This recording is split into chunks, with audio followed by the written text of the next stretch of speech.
خۆشەویستانی کورسات نیو سڵاوتان لێبێ لەگەڵ هاوکارانم بەیەکەوە پانۆڕامایی ئەم شەوتان پێشکەشەکەین. دۆخی هەرێمی کوردستان لە نێوان کۆمەڵێک گۆڕانکاریدایە و سەرۆکی هەرێمی کوردستان سێ ڕۆژە لە بەغدایە لە ڕووکەشدا وا بە خەڵک کوتراوە کە ئەمە بۆ پرسی چارەسەرکردنی موچە و بژێویژیان و پەیوەندیەکانە، بەڵام وەکو ئەوەی کە دەڵێن لە ژێر بەڕەوە پرسی دواخستنی هەڵبژاردننی پەرلەمانی کوردستانە. لەلایەکی ترەوە پەیوەندی نێوان هەرێمی کوردستان و بەغدا ئاڵۆزە، پەیوەندی نێوان هێز و لایەنە سیاسیەکان بەتایبەت هەولێر و سلێمانی ئاڵۆزە وەکو هێزی سیاسی.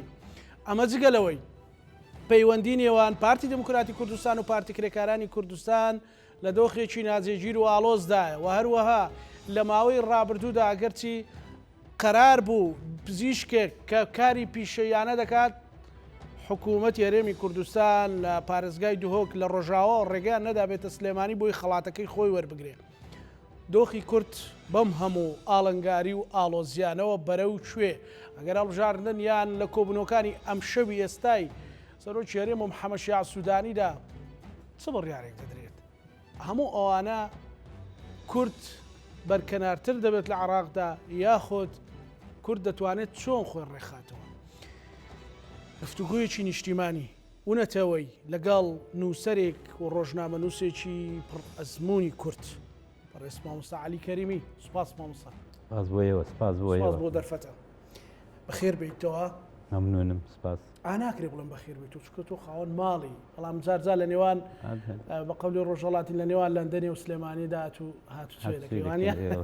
ئینشاءڵڵا سەلامەت دەبی. مەمنونم. زۆر سپاس. مامۆستا هەڵسەنگاندنی تۆ وەکو وێنە گەورەکە باشتر دەبینی، چکە لە زەهنێکی نیشتیمانی و نەتەوەیەوە سەیر دەکەیت. ئێستا بۆ باشووری کوردستان چۆنە لەو حاڵ و گوزەرانی ئێستا کە ئەبوو هەموو کێشانەی کە کەڵەکە بوون؟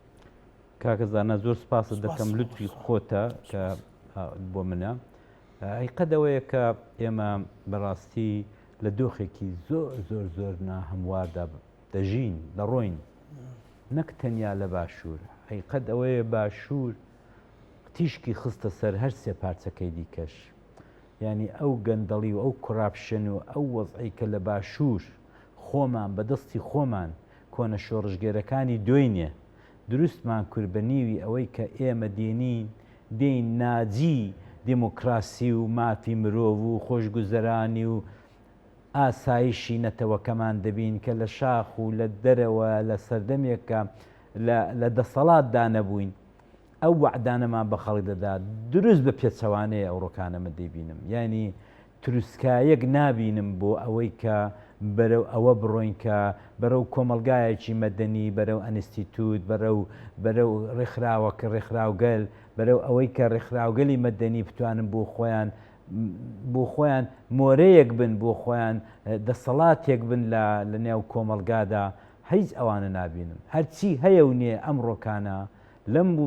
هەرێمەی کوردستان لە ژێر دەستی حیزبە ستالینیەکاندایە، لە ژێر دەستی حیزبی سیاسیدایە و حیزبی سیاسیش ئەم ڕۆکانە بەداخەوە کاکەزانە ئەگەر ئیجازەم بدەیت بڵم بە تێڕادیوی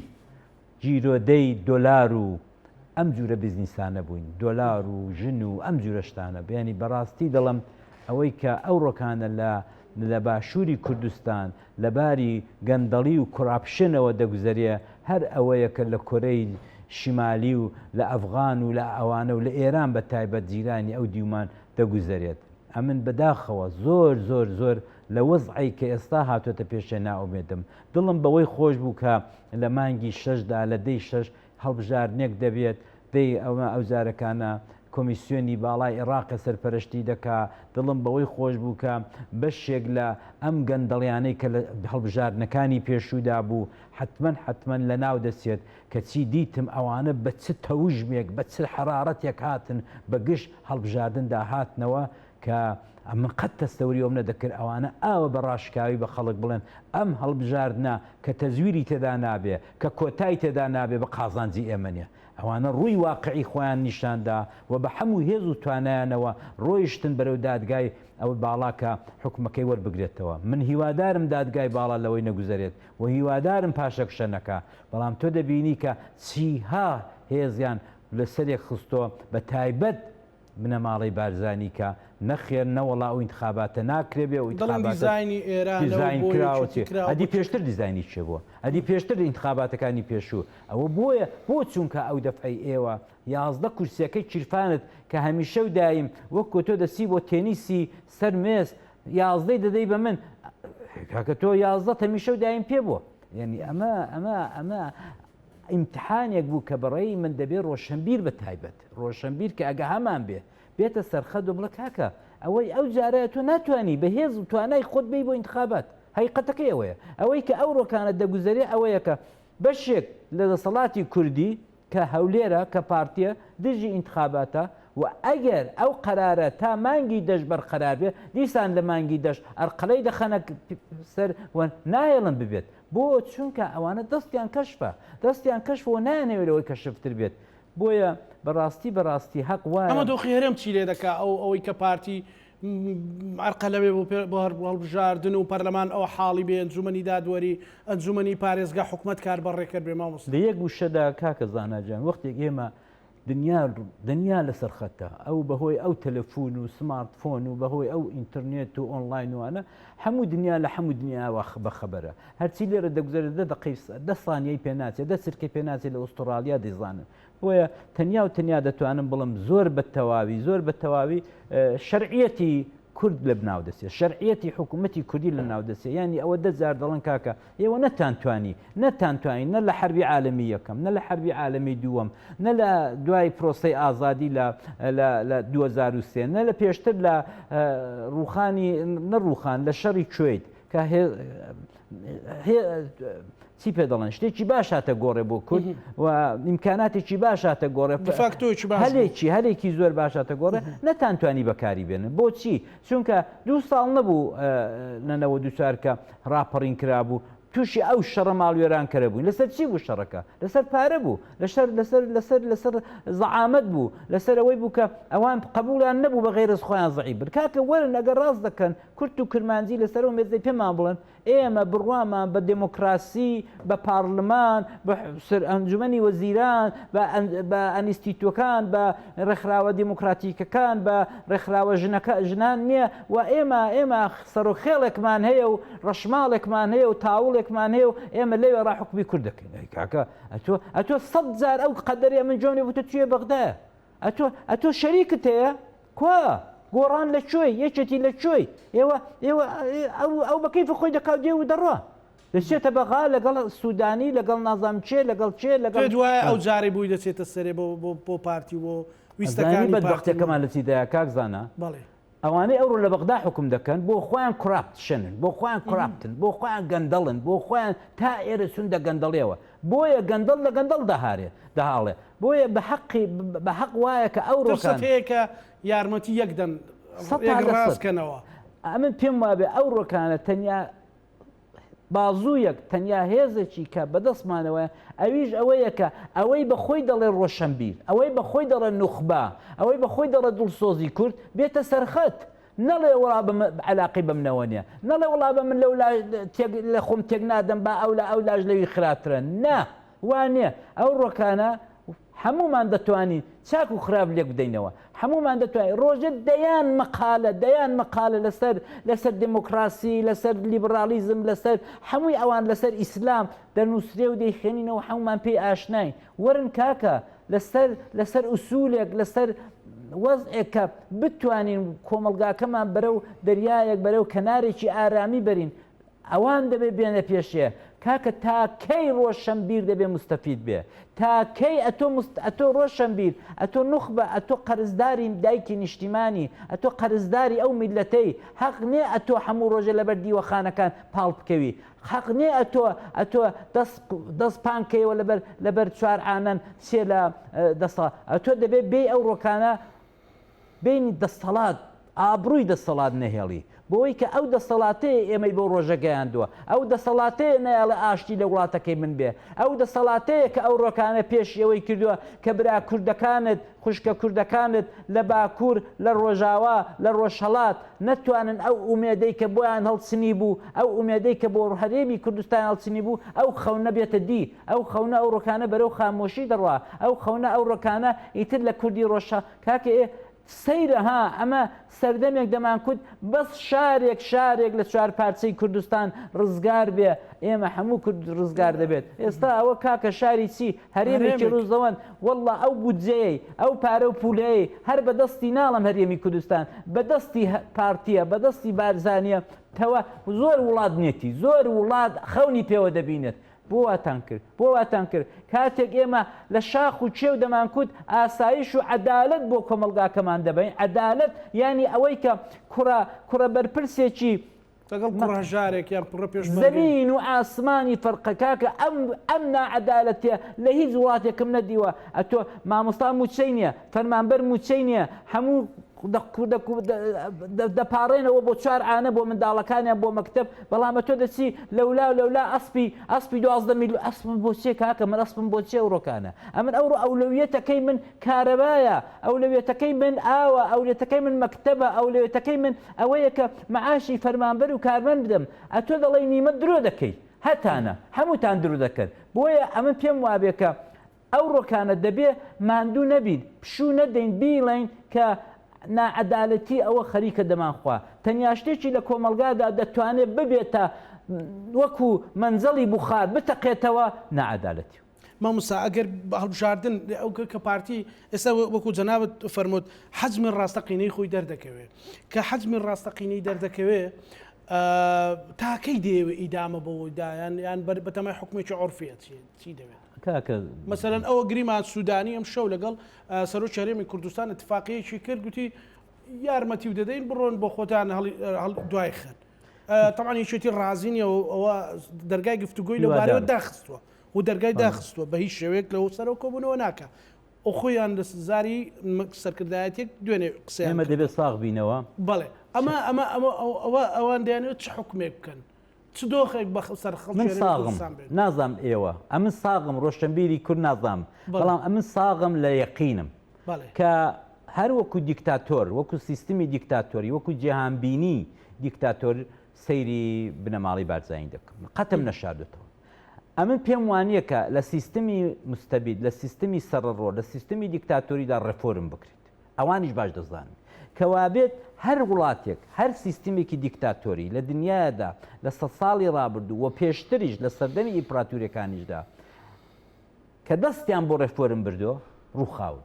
ئەوانەوەی باش دەزانن کەوابێت بابێن ساغ بینەوە کاکە دەسەڵاتی هەولێر کە بەشێکە لە دەسەڵاتی هەرێمی کوردستان و دەتوان بڵم 180 دەسەڵاتی هەرێمە وای لێ هات دوای بەڕێز مام جەلالی ئێمە دەبێت بین ساغ بینەوە ئەوانە بێنینە خانەی حکوومەتەکان و فەرمانڕەواکانی مستەبید و دیکتاتۆر ئەوەی لێوەدانێ کەوابێ ئەسڵێکی دیکەشمان هەیە ئەو توێژە لە فەرمانڕەوایی و لە دەسەڵات هەرگیز و هەرگیز نە ڕێفۆرم دەکەن نە ئەوەن دووست کە تعدیل دەدەن لە قانونەکانیان بۆ چونکە ئەوان باش دەزانن ئەگەر یەک تۆز سەری پەتەکە شلکەن مەسەلەن داواکاری مامۆستایە داواتکاری نازانم تەلەبەکان ئیژنان کە شلیان کرد کۆمەڵانی خەڵک پێوەی دەڕە ئەوە ناوی دیکە ئەوە ناوی دیکە و ئەوان ئەو ڕستەی چاک دەزانن ئەو تەجربەی دنیایان هەیە ئەگەر هاتوو ئەو دەستیان بە ڕێفۆرم کرد تۆ دڵنیابە ئەو ڕەوتەکە ڕێفۆرمی دەست پێ کرد دەڕوخێ چووکار دیکتاتۆرە تۆ مەسەلەن نمونەی گەورە خۆ کەس لە سەردەمی ئێمەدا ڕێفۆرمەکانی لە گۆرباچۆفی سۆڤێت زەقتر نییە هەر بە مەحسیەوەی کە دەستی بە ڕێفۆرم کرد دەستی بەوەی کرد کە حیزبی دیکە هەبێ بەوەی کرد کە ئیتر زیندان و زمان بڕین و شتیوا لە کرێملینەوە ئیتر چی دیکە دەستوری نەفەرمانی بۆ نەدرێت تۆ دەبینی گۆرباچۆف بەچی گەیشت دەنا دوایوی ئەوە مەسەن شای ئێرانمان دیت شای ئێرانە دەستی بە ڕێفۆرم کرد کە بۆ خۆمە من لەوێت تەلەبێ بوو موزی ڕنگ بوو سوزانم تێدا بوو سیرێک مەبستم چالاک بووم شا دەستی بە ڕێفۆرم کرد شا هات کوتی بابە من دەنگی ئێوەم جۆ لێ بوو ساواکی لابرد ئیتلاعاتی گەورەی ئێرانێ زیندانەکانی هەموو ئازاد کرد ئەو جارەکانە کرێکار و برێکار و شتی ئاوای هەموو جۆرێکی دیکە بەڵام هەر ڕووخە ڕێفۆرم بۆ ئەو وڵاتانە نابێت بەڵام لە وڵاتی چووکو بریتانیا لە وڵاتی چووکو سوید ڕۆژانە دەسەڵات ڕێفۆرم دەکات لە تەندروستی لە ئێجوکیشن لە هەموو ئیدارە و فەرمانبەرەکان ڕفۆرم دەکا چاکسازی دەکا بەبێوەکە کۆمەڵانی خەڵک بزانن هیچ نا خەڵکیش دوور بەلایەوە عادیە و هیچ ناڕوخێوت بەجاری وایە زۆریش باشە و چەپڵەشی بۆ لێ دەدەم کەوابێت ئێمە دەبێت بین ساغ بینەوە ئەو دەسەڵاتە چاکسازی ناکە نایکە ئەمن ساغم لەسەرەوەی وەک چۆن شێخەکانی حەقا ساغن لەسەرەوەی کە دەگەنە بێمەودایی لەگەڵ خودای خۆیان دەڵێن تی بڕۆ ئیتاعەت بۆ توێنێ دەگەنە یەقین ئەمنی لە یەقینم کە ئەو دەسەڵاتەی کە بەنێوی بنەماڵی بارزانی حکمی ئەوە نزیک بە 100 ساڵی ئێمە دەکەن و لە 100 ساڵی ئێمە جیرۆدەی ئەوەینجا کە هەڵاتون هەر جیرۆ دەبووین کە پەنایان بۆ داگیرکرد بردو هەر جیرۆدایان بووین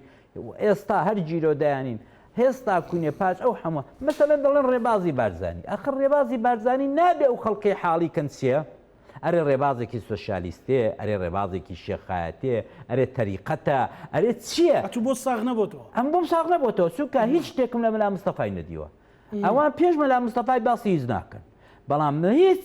ڕێبازی مەلا مستەفای کاکە تۆ خوێندەواری کاک زاناجان و خەڵکەش خوێندەواری کێستا جویان لە ئێمەیە ڕێباز مەسەن دەڵێ مارکس مەسەرەن ئەوە جیهانبینەکەی بۆ یا مەسەن هێگڵ ئەوە جیهانبینەکەی بۆ یا مەسەرەن هیتلێر ئەوە جیهانبینەکەی بۆ ئەوە ستالین ئەوە جیهانبینەکەی بۆ کتێبی هەیە شتی هەیە ئەتۆ دەتوانی پسی بزانی ستالین چی کتۆ ئەتۆ دەتوانی پسی بزانی هیتلێر چی کتۆ ئەتۆ هێگڵ چی کتۆ فلان فەیلسوفی مارکسیزم چی کتۆ مارکس چی کتۆ بەڵام تۆ پێم بڵە بزانم ئەمە کابرایەکی ئەزنەبیم ڕێبازی بارزانی چییە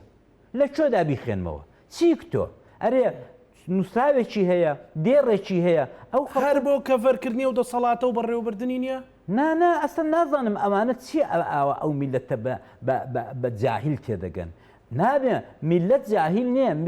میلەتی کورد میلەتێکە کە بەڕاستی فیداکارە بەڕاستی هەمیشە و دایم خۆی فیدای شۆڕشەکان کردووە هیچ عیبی نییە بەڕاستی بەڕێی من ئەمن کە لە قسەکانمدا دەڵم میلەت بەس تەنیا مەبەستم ئەو توێژەیە کە لە توێژی خوێندەوار و ڕۆشنبیر یا نوخبەدا خۆی کۆ دەکە ئەمە لەگەڵوانمە ئەوانن کە ڕێباز و جیهانبینی میلەتێک دیاری دەکەن لە هەموو دنیا جواب بووە ئەتو هەر لە دوای ڕێنێسانسەوە لە ئوروپایەکە ئەو وڵاتانە گەیشتنە ئەو ئاسوودەی ئەو خۆشەی لە پێش هەموو شتێکدا دینیان لە حکوومەت جیا کردەوە لە پێش هەمویاندا ئەو سکولاریزمەیان کردە باو کە ئێمە خەونی پێوە دەبینین تۆ وەختێکی چاو لە مێژووی وڵاتانی ئوروپایا دەکەی دەبینی کە ئەوان ڕێنێسانسێکیان کرد لە قەرنی 14 و 15 و 16دا کە خۆیان لە زۆر جیرۆدەیی ڕزگار کرد و ئێستا کوونێ ئەوان ئەو مرحلانەیان بەجێهێشتووە باشە وە جیهانبینەکەشان ئەو جیهانبینەیە دەبێ دین لە دەسەڵات جابێتەوە دین بچێتەوە ماڵە شتێکە بە جیهانبینی و ڤیژنێکی دین بچێتەوە ماڵە خۆی دابنیشێ و ئەوەی کە کاری بە سیاسەت و کۆمەلگا هەیە دەبێت بە نوخبە و ڕۆشنبیر بسپێردرێت و ئەوان دەبێت جیهانبینە و ڕۆشنبیری مامۆستا جەنابەت دەفەرمی و باسی دەکەی بەشێکی زۆریان وا تعلیمدا ئەوان فێر کردووە کە ئەم عێراق دژی کووردە و دەیەوێت قوارەی هەرێمی کوردستان لە ناو بە و هەر کەسێکیش لە ماوەی ڕابردوو جەنابەت خۆت بینیوتە کەسێک کە داوای موچەی کردبێ لە بەغداوە پێیان گوتۆ عێراقچیتی دەکا پێیان گوتۆ جاشایەتی دەکا حتا مەسەلەن بیرتە 2015 بوو یان 16 بوو بێکەوە بەرنامەیەکمان کرد ئەو وەختە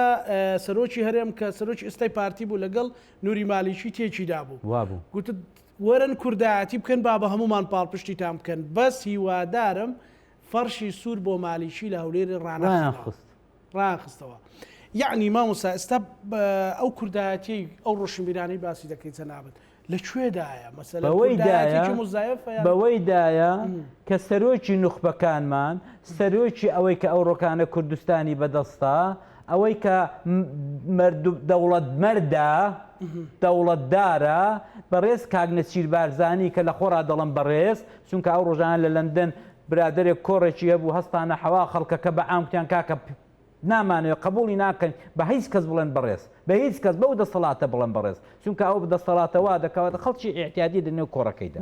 دا بۆ ئێمە بە حورمەتی وان دەیجەڕمەوە بەڵام ئەو ڕۆژانە هەمووتان دیتان وەرن با دووبارە ویدۆکەی هاولەکەینەوە ئاغای ئۆردۆغان هیچ کەس شک و گومانی نییە دوژمنێکی سەر سەختی کوردە ئەمە بەبێ ئەوانە لە لای خۆیان لە جیهانبینی خۆیاندا کوردی باش و خراپەیە ئێمە هەموو کوردی خراپین فقط ئەو سێ کەسە کە چوون لە ژوورەکەیدا لەگەڵ ئۆردوغانی دانیشتون ئەوانە کوردی باشن. تۆ سیر کە لە هەموو دنیاە ئێوەش کوژ ڕۆژنامە نووسن دەزانن پرۆتۆکۆل هەیە بەڵەوە کابرا لە تارەی دێتە خوارێ وەنێ باڵێ فەرشی سوورت بۆ ڕاقتۆ سەر و سەر چاوم سەرۆکی هەرێم دەسێ بەرەو پیری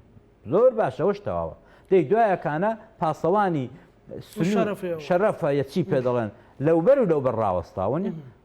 قۆڵ دە قۆڵ یەکتەدا وردە وردە دێن لە شوێنێک لە ناوەڕاستی ئەو پاسەوانانە ئاڵای هەردوو وڵات هەیە ئەو میوانە ئیسێک دەکا ئاوە ڕوودا ئاڵاکەی دەکەوە وەکو ڕێزێک ئەودا سەریدا دەنوێنێت وەرن بە ئەو فیلمە چاو دەکەن کە دوی نەوپێرێ لە هەولێرە لە مەتاری هەولێرە کاکە نەچیر چوو دەستی ئۆردوغانی گرت بەو پەڕی زەلیلی هێنای بەنێو پاسەوانی شەرەفدا کاکە ئۆردوغان نەتەنیا تەعزیم ناکە قوونی تێدەکا ببورن بینەران بڕۆن چاوی لێ بکەن هەر ئاوە قوون وەک کاک نەچیری من کە نوێنەری ئەو میلەتەیە بەنێو بە کەڵەگایەتی ئەوی ژۆگوی دەکا بەڵام مەسەلەن کە نوێنەرێکی یەکێتی دەسێتە جێگایەکی یا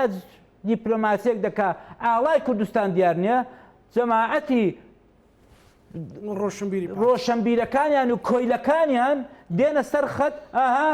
کوردستانی فرۆشت ئاها عێراقچێتی کورە کاکە ئەتۆ لە بەر چاوی و عالمە ئەرە کاکە زاناگەن چەند ساڵە تۆ ڕۆژنامە نووسی ئەرێ لە کوێی دنیاە دیوتە کە سەرۆکی وڵاتێک کاکە 4 ڕۆژ پێش سەرۆکی ئیتالیا 5 ڕۆژ پێش سەرۆکی بولغاریا هات ئەوی ئالمانیا هات چۆن دەبێ ئەو وڵاتانە هەموو لە تورکیا گەورەتر و بەدەسەڵاتتر و ئیقتیداریان زیاترە بۆ بۆوانت نەکرد بۆ تەنیا بۆ ئوردوغانت کرد بۆچی و تەلەڤیزیۆنێکی زڕ و زەوەندی کە ناوی ناهێنم هەموو عالەم دەزانێت ئەم هەموو قسەیەی کرد لە بەیانەوە تا ئێوارێ وەکوەی کە داخوات چ قەوما بێت ئۆردوغان گەیشتێ ئۆردوغان وای کرد ئەوە لەوێ لە بەغدایە بە شەرتێک ئۆردوغان لە بەغدایە کوتی ئەوە دەچین بۆ ئەربیل ئەوانە تەرجمە ناکاتەوە ئەو موزیعی کە لەوێیە وە قەرزداری میلەتە وە ڕۆژێک میلەت پێی دەڵێت چ کارەیەتەوە کوتی وە دوای ئەو نانخواردنەمان دەچین بۆ چۆ ئەربیل توربرا تورکمەنەکانمان دەبینین کورە ئەمە کارەساتە کاک نەسیر کاک مەسعود کاک مەسرور ئەتۆ چۆن پێشوازی لە کەسێکی وا دەکەی کە دوێی غازی کیمیایی دەنێ و ئەشکەوتی گریلاکان کردووە گازی کیمیایی دەنێ کاکە فیلمەکەی دیارە وەرن کاکە پێتان نیشاندەم بزانە ئەو گریلایەنە هەمووی 18 ساڵ و 19 ساڵ و 20 ساڵ بزانە ئەو کچۆڵە جوانانە چۆن ئاوە هەڵوەری وندنێ و کیمیاییدا کاکە تۆ چۆن شتی وا دەکەی ئەتۆ ئەدی بە چۆن پێت بڵام سەرۆکی نەتەوەیی وەڵڵا تا عمرم هەیە پێت ناڵم ڕۆشنبیرەکانی دیکە کەیفی خۆیانە موخبەکەی دیکە کەیفی خۆیانە بەڵام گوناحە ئێمە بەوانە مەسەلە زۆر زار دەڵێن ئەوە دیبلۆماسیێتەوە ئەنگۆ دیبلۆماسیەتی نازان و مەسەلەن دەتانەوێ هەر شەڕی ئەوە شەڕی بکەین و نازانچی و تورکیا دۆستێکی درا و سێمانە ئەوانە دیبلۆماسیەتە لەکوێدا بوو لە دیبلۆماسیە دانوستانەیە وانێ بەڕێز مامۆستا یعنی ئەردۆغان چی پێ بوو بۆ باشووری کوردستان لانیکەم پێمان دەڵێن وامان پێ دەڵێن وا دەڵێن تەنیا نوێنەری ئەو لایمە و لایەنی هەموو ئەوانی دیکە بێزگە لە ماڵی بارزانانی کاقوبات بۆ لەوێ نانشتە چۆتە ژوورێ شتێکی کورد کاقوبات بۆی جێڕاینەوە چ بۆ چ نەقەومارەوەی مەتاڕەکەی ئاخر چۆن دەبێ ئەتۆ خۆ ئەگەر بحسابی بکە فڕۆکەخانەی سلێمانی بکرێتەوە ئەویش ئەگەر خۆ حسابی بکەی قوبادیش وەکو تۆ سەرۆکی ئەنجومەنی وەزیرانی لایەکی کوردستانە ئەتۆ دیارە ئەتۆ فیک و فێڵێکرد لەگەڵ سرت و خورتێکرد لەگەڵ میتی تورکیا هەیە کە لە زیات هەمان هاکان فیدان ئەرێ کەس هەیە لە خەڵکی گەرمیان لە خەڵکی شارەز و ناڵم نوخبە هەر ئەو خەڵکە سادەیە نەزانێ هاکان فیدان چێە کەس هەیە هاکان فیدان نەتەنیا تێکنۆقرات و دیپلۆماتکار و دەوڵەت مەردنێ بەڵکو کابرایەکی تەواو ئیستخباراتی و ئەمنیە تەواو هەموو گەوەی دەزانن ئەو هەموو هەڕەشانی لە سلێمانی دەکەن مەسەلە لە پای چێ مامۆستا مەسەلەن دیانە سلێمانی چی سلێمانی چی ئێمە دوژمن بە کەم دەگرین دوژمن باش دەزانێت سلێمانی چی باسە بەڵێ عەلی بۆ لە سلێمانیە ئەم هەموو شارە هەیە لە دنیا لە ئەوروپایە و لە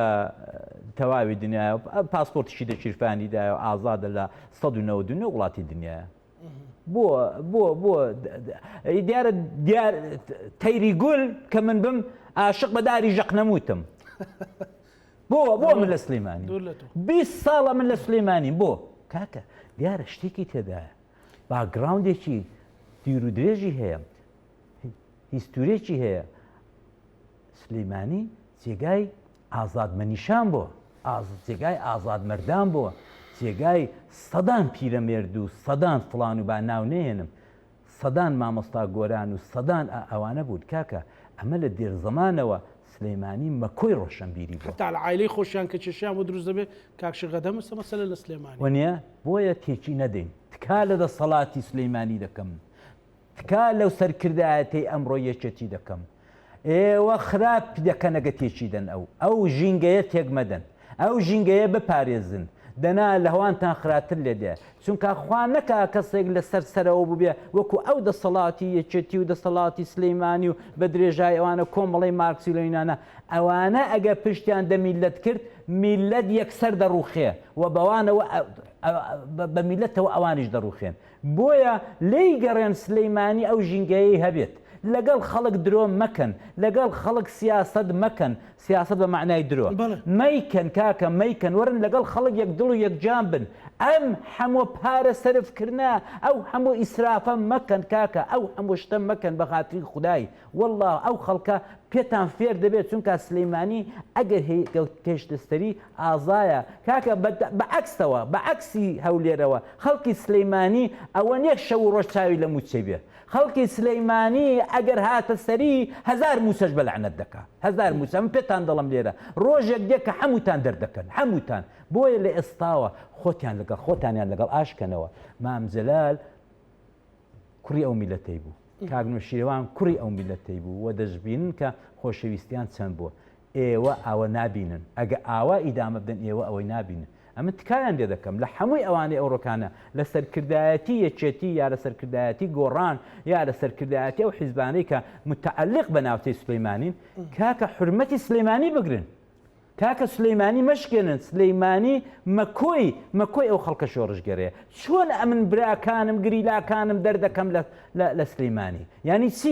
ینی تەسلیم ئەگەر چی لێرە ژنین مەسەلە شاخەکان لە قەندیلە لە ئامەدن مثلا ئێستا ینی گەریلا لە دەرسیم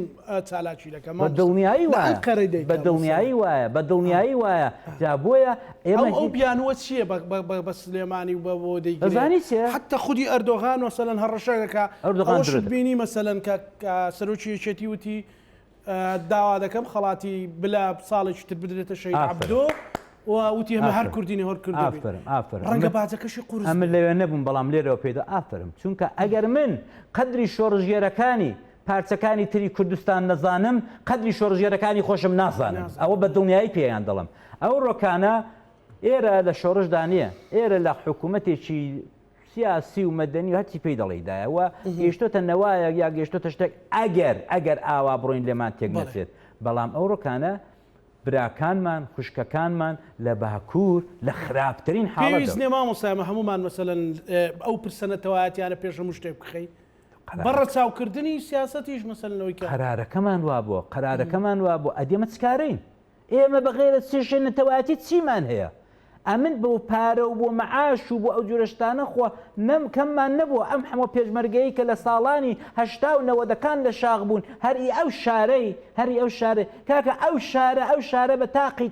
تاقی تەنیە ئەوەندەی ئەمن بزانم هەر لە شاخ تا ساڵی 90 زیاتر بە 9000 شەهیدی هەیە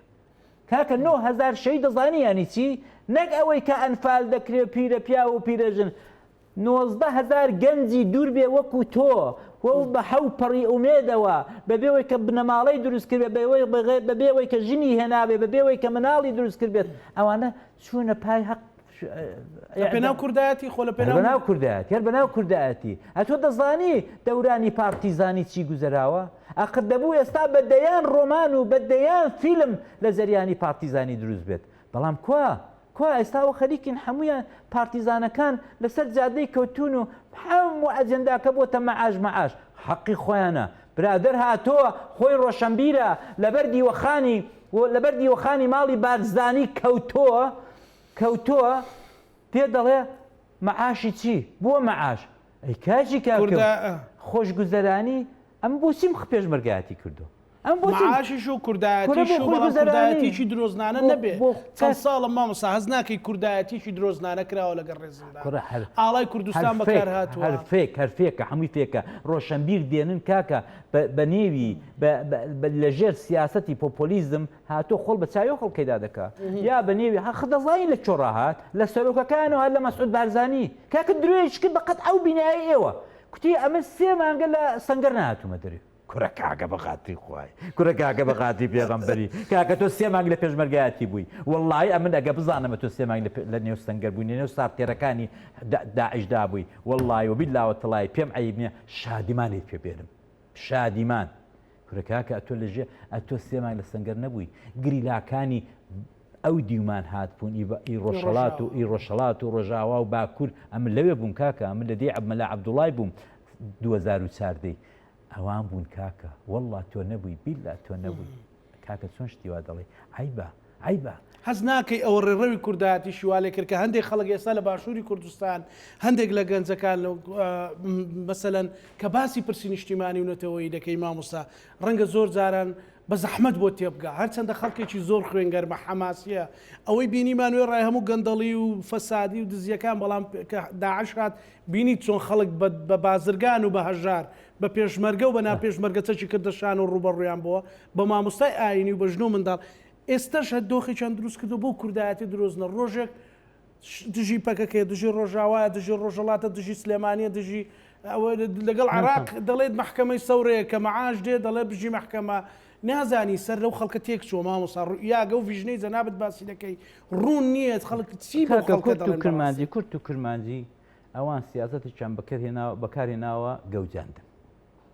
میلەت زەربە لە قەزینەتەوەی نادا بەجای ئەی تەبعەوە نێداوەتی ئەو نێداوەتی توخوا ئەمە دەبوو ئاوا بچینە بەغدایە ئێمە دەبوو بەو شەرمێوەنەی بچینە بەغدایە وەڵڵا 1000 جارم تفول عەنە لە خۆم کردووە کە ئەو ماوەی کە لە دەرێژ بووم چاوم لە تەلەڤیزۆن دەکردو ئەو ڕۆوەفتچوو ئەو ڕەوەفتچوو ئەو ڕۆوەفتچوو کاکە کەی ئەمە وابووین لەگەڵ بەغدایە کوڕە بەغدا خوای بوو ببێتە سم نمونەیەکی کوردستان ئێمە بۆ وامان کرد هەمووشی لە پێناو دزی هەمووی لە پێناو پارە هەمووی لە پێناو کاکە شۆڕژگەرێکی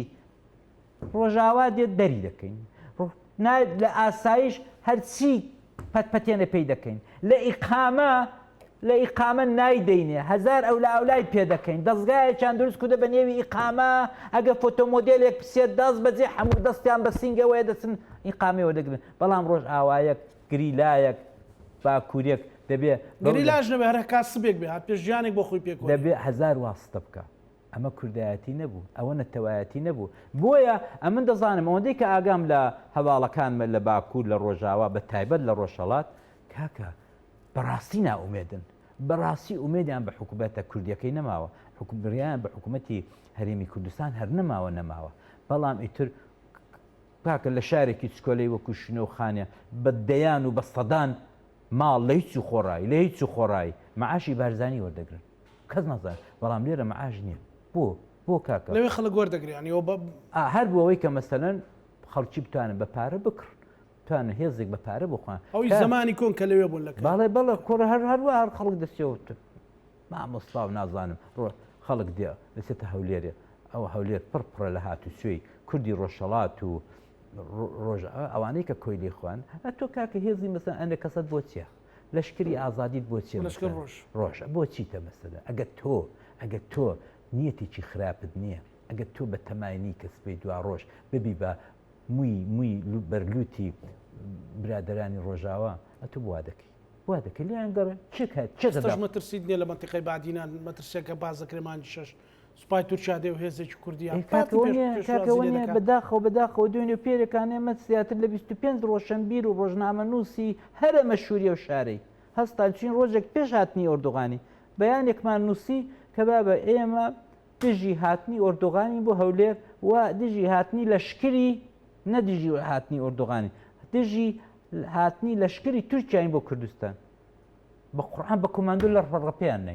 ڕەپیان نین بە کۆماندۆ ئەوە تاوە بڕۆن لە هەرە ڕۆژنامە نووسە بەرچاوەکانی و شاری پرسن هەر ڕەپیان نین ڕەپێ ئەو جارەکانە وتم کاکە ئەتۆ بۆ نییە کوڕێکیان لەگەڵ بوو بە جلی مەدەنیەوە زۆر دمڕوت بوو زۆر وتم کاکە تۆ دەبێ بزانین لەگەڵ خانمێک چۆن قسان دەکەی ئەوە پەروەعەلیە ئەندامی پارلەمانە ئەوە ستارەخانە ئەتۆ چۆن ناوە قسەی لەگەڵ دەکەی پاڵی پێوەدنەی وتی بڕۆ مامۆستا پاسەکە بانکەم وتم کاکە حرمەتت هەبێ حرمەتت هەبێ کاکە بەسەری تۆ هەمویان تە پاسەکەی هاویشت دوای لە چوارڕایە گەورەتر فڕیاندان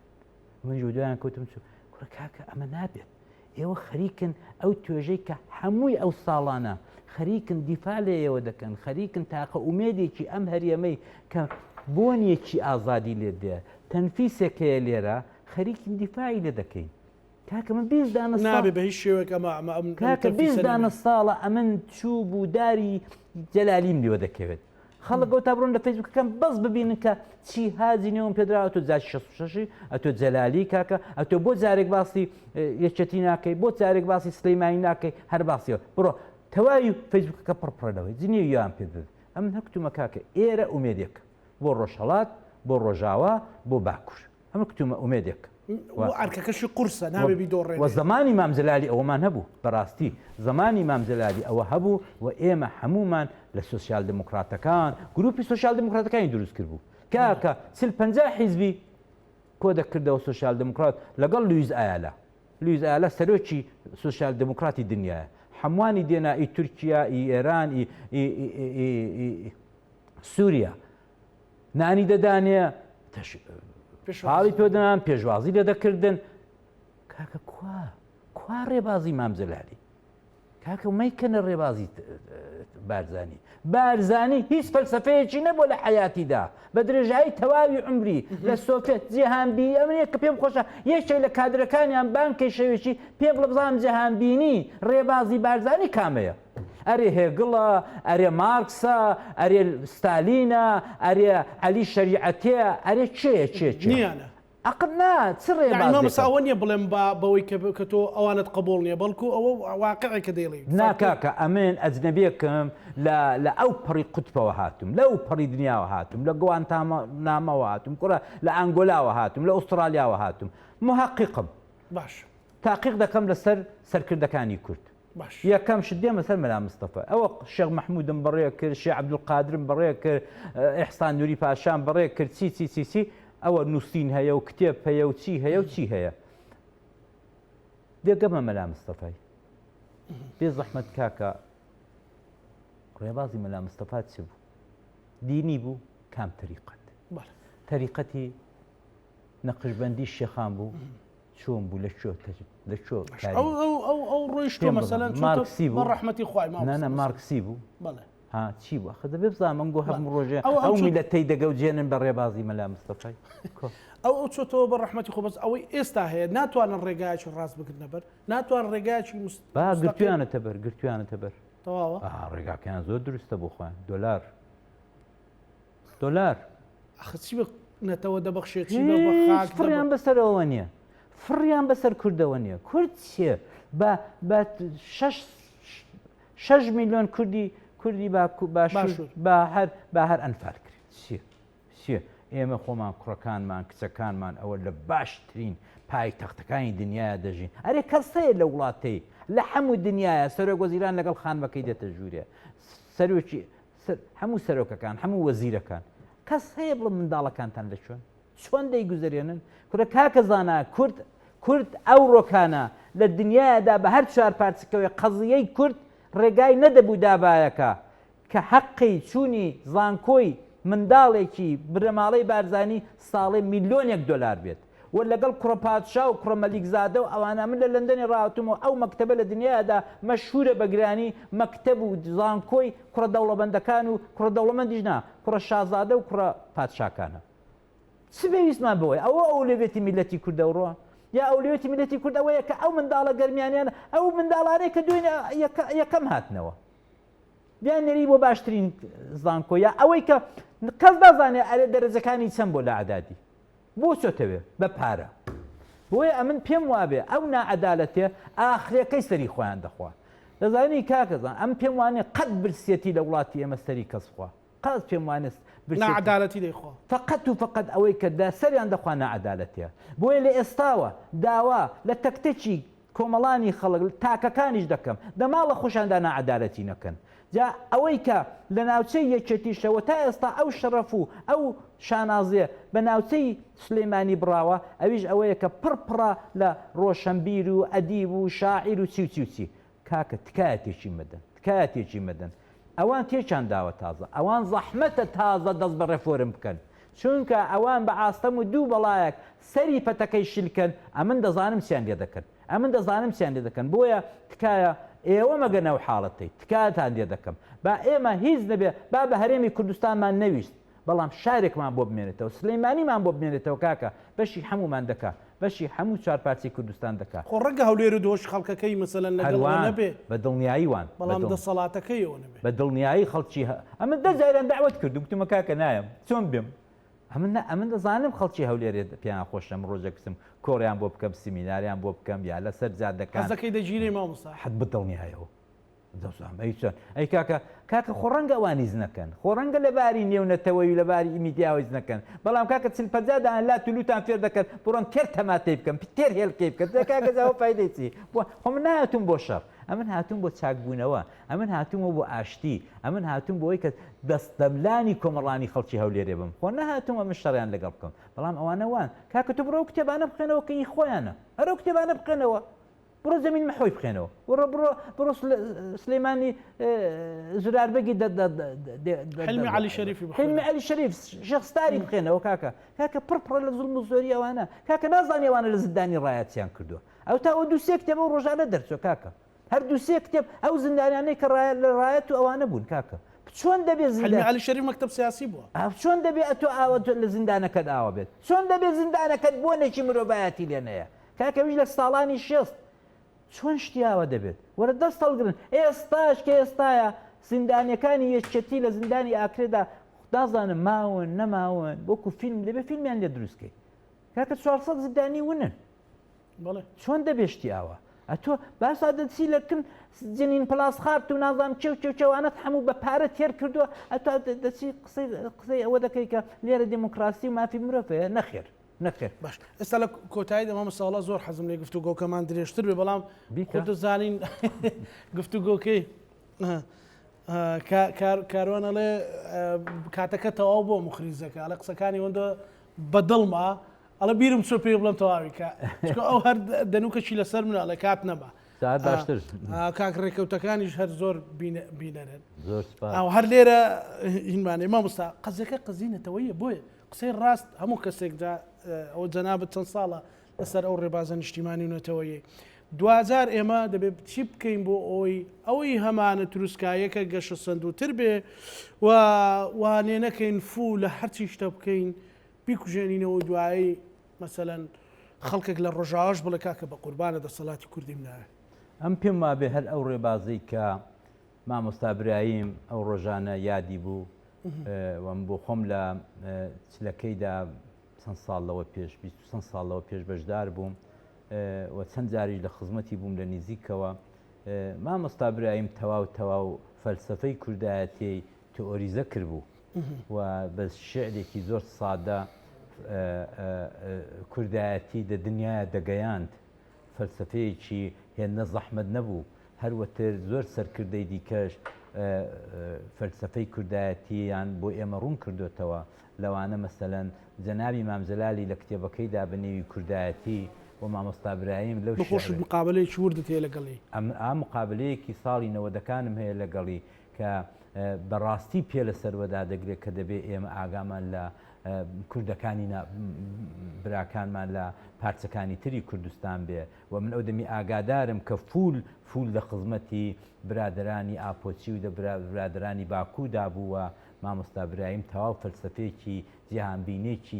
تەواو نوێی هەبوو لە چاو سەرکردەکانی باشوور کلاسیکی باشوور کە ئەو پێی وابوو کە دەبێت ئەو ڕێبازەی کە برادران لە باکوورگرتویانە گەورەی کەینەوە پەرەی پێ بدەین و هەر ئەو شعرە مەزنەی کە دەڵێ هەر کورد بووین و هەر کوردەبینی بە زمانێکی زۆر سوادە دەرخواردی منداڵی مەکتەب و منداڵی لادێ و ئەوانە دەدا ئەمە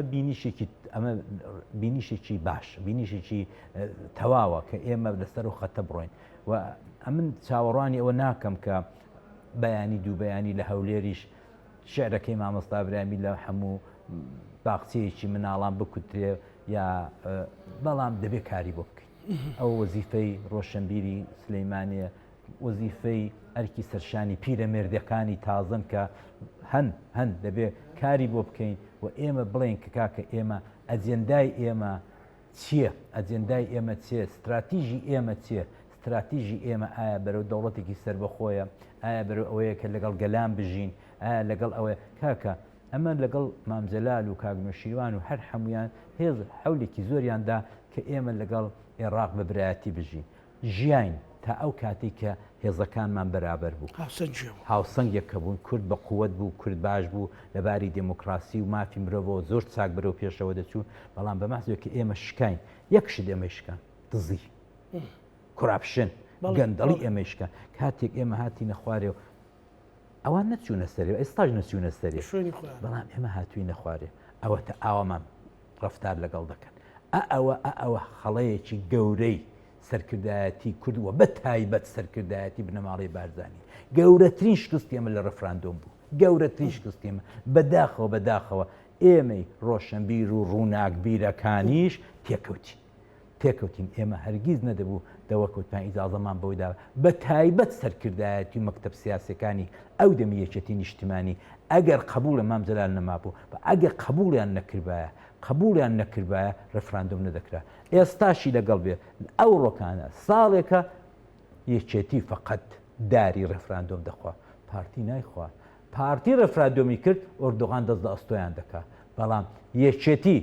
مەتاری لێداخستەوە و یەکێتی هەموو ڕۆژێ درۆم باران دەکا و یەکێتی هەموو ڕۆژێ ترۆر دەکا ئەمە دەبوو ئەو دەمی بیرمانەوەی کردوە مەکتەبی سیاسەکانی ئەو دەمی هەڵەیەکی زۆر گەورەیان کرد ئێمە ئەو هەموو هاوارەمان کرد کاکە ڕێفراندۆم بۆ ئۆردۆغانە ڕێفراندۆم سناریۆی ئۆردۆغانە